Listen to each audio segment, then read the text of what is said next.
President Joe Biden just threatened the American people with the possibility of war. You see, they make it seem like we're running out of money. In fact, we're so bankrupt that they can't even give Ukraine billions of dollars anymore. It may come to the point where the United States Army may have to intervene. And of course, due to the many conflicts that we're connected to, much like Ukraine, Russia, Israel, Palestine, Iran, and countless others, it's no surprise that the FBI is warning us of possible terrorism right around Christmas time. This is a message, folks, and if you guys are watching this video, know that this is information that everybody here at home needs to know about. The message is that if we don't fund them, America is going straight to war.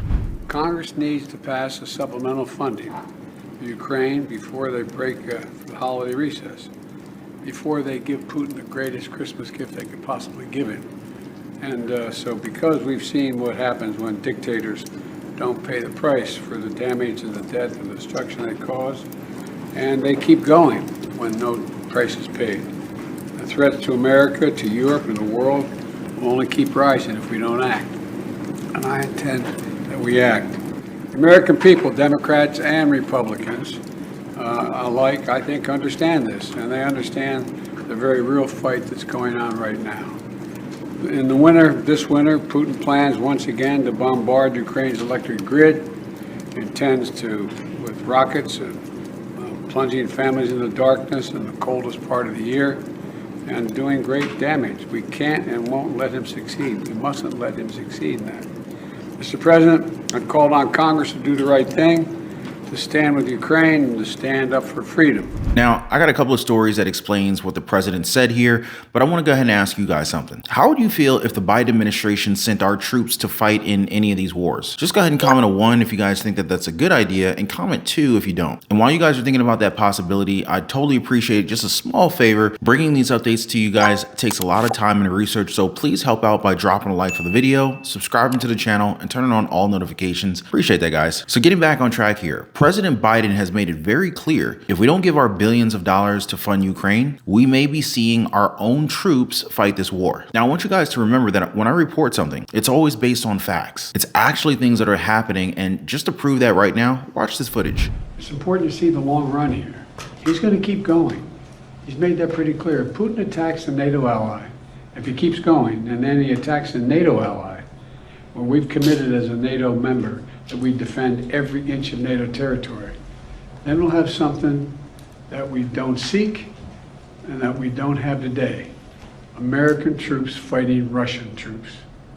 American troops fighting Russian troops. What is the messaging from the president here? The message is that Americans should be worried. Americans should be scared, given that we're now being presented with only 2 options: fund Ukraine or fight Russia head on. Now, I know you guys have a lot of questions about, whether this is actually plausible. I get that. But I want to go ahead and highlight something here that I believe is incredibly worrying. So the FBI released a public service announcement early December saying that we may be seeing a heightened probability of violence throughout winter. This was backed by the Department of Homeland Security and, of course, the National Counterterrorism Center, with expectations to rise as we get closer and closer to Christmas time and the New Year. Now, again, it's all lining up perfectly, right? Is this one of the ways for the Biden administration to try and scare Americans, to tell us what we should do? Is this part of the entire scheme to try and control us? Because it's no secret that support for sending money overseas has greatly waned. And of course, the strategy to try and scare Americans during or within the time of an election is not really uncommon. In fact, we pretty much see it every 4 years. Now, one thing you got to remember is that this is going to run for a long time. They're not stopping at trying to scare us for money, all right? Clearly, we're seeing sort of a pattern with this narrative. Because look at this. Ylva Johannesson of the European Union is warning that they are at a huge risk of counterattacks ahead of Christmas. Weird. It sounds awfully familiar and awfully similar to how the FBI is warning us about gatherings and holiday-related attacks here at home. Do you guys feel as if this is a coincidence? Or is this something being set up? Is this to try and say that, look, it's not just happening here in the United States, other countries are affected too. But it's very hard to say that, given that, again, we're going to be voting for a new president in 2024 in the presidential election, which means we're going to hear this and see this on TVs and different media outlets more and more often until that time comes. Here's something that we should all be considering. Russia is surrounded by a lot of NATO nations, right? And as you guys heard the president, if one ally from NATO is attacked, then all of NATO will bring the war to them. Thing is, though, even Putin himself has said that he doesn't want want war with NATO countries. He even said that they have no geopolitical, economic, political, nor military interest in sparking a conflict with NATO countries. So that's a good sign. I mean, that should answer President Biden's question about the need to fund Ukraine, basically saying that if Russia does win, they're not going beyond Ukraine onto NATO territories. США ведут имперскую политику, а Байден заявляет о том, что если Путина не остановить на Украине, то значит Россия нападет на НАТО. Это чушь полная. Я думаю, что и президент Байден это понимает. Это просто фигура речи для того, чтобы обосновать свою ошибочную политику на российском направлении. Она является ошибочной, потому что не думаю, что Соединенные Штаты на сегодняшний день, имея в виду перспективу мирового развития, так уж заинтересованы, как они думали там 20 лет назад в нанесении, и как они публично заявляют стратегического поражения России, не думаю, что это находится в национальных интересах самих Соединенных Штатов. Президент любой крупной страны, натовской страны, тем более единственного хозяина НАТО, а США являются хозяином НАТО, это их задний двор, все НАТО или вся организация НАТО, не может не понимать, что в России нет никаких резонов, никакого интереса, ни геополитического интереса, ни экономического, ни политического, ни военного воевать со странами НАТО. Вот взяли, затащили в НАТО Финляндию. У нас что, были с Финляндией какие-то споры? Все споры, в том числе и территориального характера, в середине 20 века, все давно решены. У нас самые добрые, самые сердечные были отношения. Экономически все развивалось. Да, в лесном комплексе там были проблемы какие-то, но связаны были с необходимостью развития лесопереработки внутри страны. Ну и все, это чушь, мелочи на самом деле.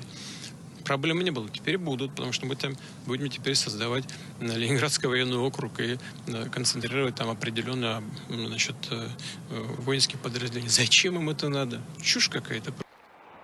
This has led some to say, heck, just let them take over. It's not even worth all the money and our weapons. I know, sounds kind of cold, but I guess there are people that are kind of just tired of the war, given that many Americans are also at war here at home. However, it's a war with the cost of living. So I guess the frustration is warranted. And you got to ask, should the United States under the Biden administration continue to fund and, as we've seen, continue to ask for even more money from Congress and the American people to basically kind of kick this war can down the road? All the while we have worries about inflation, about Social Security, about SNAP and EBT benefits, veterans benefits, homelessness, our borders. I mean, the list goes on and on. But I'm just here to try to get you guys filled in because I know that it's important to have American citizens who are in the know, who knows what's actually going on. But what do you guys think? Is the Biden administration just trying to use scare tactics to get us to cooperate with what they want? And should they focus more here at home rather than overseas? Make sure you guys let me know down in the comments. And before I go, I just want to thank you guys for being here. Thanks for subscribing and liking the video, and I'll catch you on the next one.